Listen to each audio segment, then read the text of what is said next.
How are you, Mr. Nicholas? I'm doing very well, thank you. How are you? I am wonderfully blessed as Good. always, sir. So Excellent. are you? Yeah, thank right? you. Yes, yes. And you're wonderfully blessed for starring in the icy-hot thriller, The Frozen Ground. Yes. Right? I'm happy to be in this movie, and that's why I'm here. I think it's a good movie. It is. And what made you put your trust, though, with Scott Walker? I mean, making his first full feature film. I was blown away by his devotion to the characters and to the script, the way that he cared about the victims, and how enthusiastic and thorough he was in his research.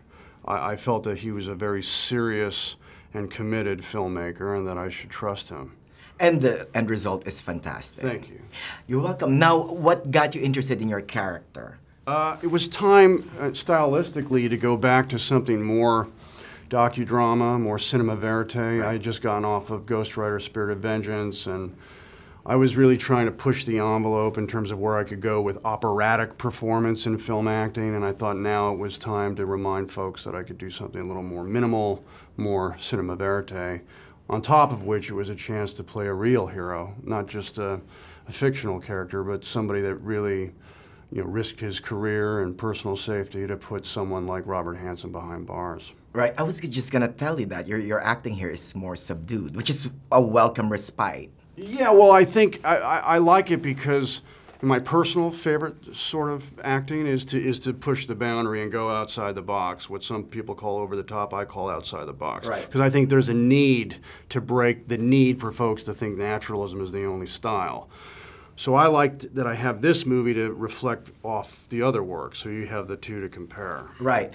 Did you meet the real-life Glen Float? Yes, I did, and he was he struck me as somebody who was just genuinely good, you know, someone that wasn't interested in fame and didn't want his name in the movie, wanted his privacy, and just doing things for the right reasons, that he really believed. You answered my question then, that why didn't you just name your character Glen Float? He didn't want his name in the movie. Okay. And he didn't want any accolades, you know. The man is a real hero. Right, right, and that's really fantastic. Now, you know, the centerpiece of the film is the dichotomy between you and John Cusack.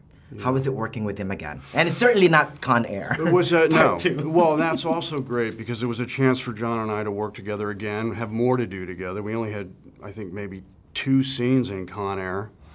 And I've always been a fan of John. He's a formidable talent, right. And this gave me a chance to dig a little deeper with him, and I'm very, very happy with the results. Oh, and Vanessa Hudgens is a revelation. Revelation is exactly the right word. I mean, this is just so different than anything she's done in the past, and I don't see any acting with Vanessa when she plays this part. I was blown away while we were filming those scenes, and I just think that she's the depth of her performance is really something to behold. Yeah, right. And well, that's the Filipino in her, you know. Yeah, well, we share the same blood. She's wonderful. Now, real quick though, let's talk briefly about your passion for Superman. Have you seen Man of Steel yet? I have not. You haven't? No, no. Wow. I haven't. You should. I heard it was good, It's though. a fantastic film. I want to see it. So, yeah. Oh, thank you so much, Mr. Nicholas. Thank you. Or Jor-El, the father of Kal-El. Well, good to see you, man. Nice to see you. All right. Good luck.